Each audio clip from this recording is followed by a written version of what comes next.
point in all 3 games, second most since the holiday break ended, and a guy who just came off this call saying he loves practice and the chance to get better. Where have you measured the value of his impact since the end of the break and like even this week?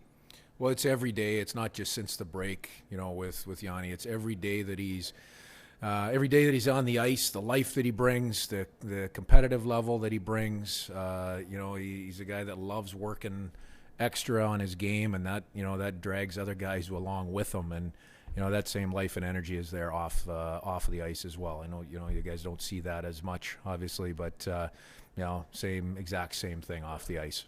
Very, very important, and I think teammates love love that side of him. Andy, Dave, this week of practice is looking a lot like mini training camp with the types of practices you've had, which makes a lot of sense. I'm curious what your plan is when you start to taper that into more of a game preparation practice. In the days of Sunday, is it as you start working that in more and more each day? It's not tomorrow, I'll tell you that.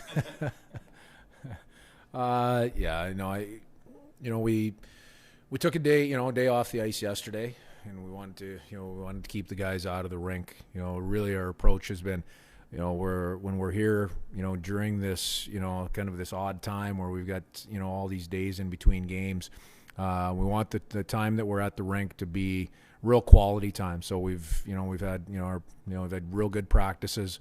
We've had good competitive practices. The effort level obviously is, we've been happy with that.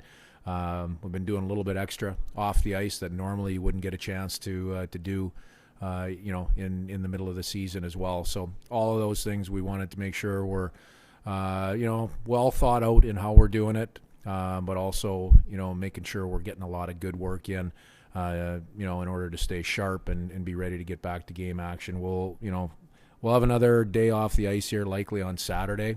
So you guys will have that. You guys will have that day off, and then we'll get into a real regular routine on Sunday. Brian Clark. Well, for one, thank you for Saturday off. Opened up with one. Anything we can do for you. Anything we can do for you. Hey, you're a good man. Yeah. Go back in with the coat, but all seriousness, kind of switching subjects. There's more reports coming out about collegiate players participating in the Olympics for the U.S. and Canada. How would you describe what sort of development opportunity it can be for those players? And I mean, as someone who was in college for so long, how do you describe what the environment they're going to be going into is, especially with the bigger ice? And you've seen that at places like St. Cloud State.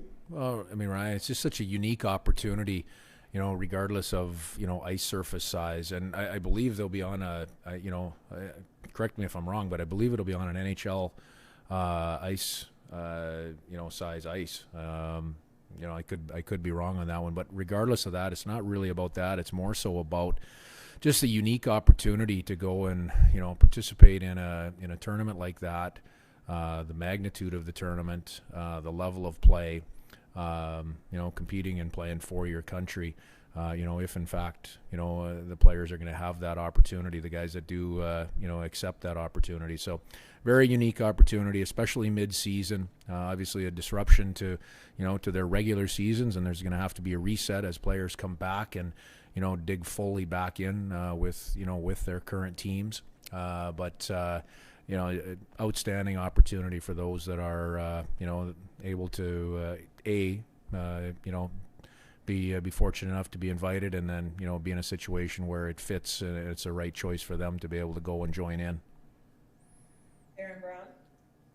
Hey Dave, you mentioned keeping the guys away from the rink yesterday. I'm just kind of curious about your philosophy on time off versus putting in extra work. I know that those philosophies have changed a little bit over the years, and how much science goes into it? Are you trying to get specific amounts of time off for them, or just whatever you can say on that? During the year, I mean, we track a lot of things. We monitor a lot of things with science. But I'll be very, very honest with you. In constructing this week, this hasn't been based off of the reports that we receive scientifically. It's been based off of what we feel like is right for our group. And what we're asking is, when we're here, it's time to work. These are work days. We got a lot to do. Let's get it done at a high level. And then, on, the days where we're not going to come to the rink, those are valuable rest days. Rest is extremely important. Even though we're not playing over a 10-day period here, there's only a certain amount of gas in the tank as you go through a long season. So rest is equally as important. We've just, we've looked at it closely and made sure we have a real good mix. High level of work, but proper amount of rest to go with it. All right, anyone else for Dave here? Good. Looks like we're all set. Great, thank you. Oh, sorry. We got One more? second. Follow up from Ryan Clark. My apologies there. I'm sorry, Dave, but just jumping back to, just wanted to ask you, just going back to the development aspect, when you think about the fact college players are going to be playing against older, more mature competition, like, what do you think that's going to be able to do for them from a development standpoint compared to what they normally see every weekend? Well, the stage that they'll be playing on and the competition, the level of the competition and players that they'll be playing with and against gives them an opportunity to elevate their play. And that opportunity is one, I believe that players relish at all times. You want to compete against the best, and this is a worldwide stage. There is no greater stage, so it's a real special opportunity. Like I said, just a unique opportunity, for the players that are going to be invited to join their Olympic teams. Okay, we're all set this time. Thanks so much, Dave. Sounds good.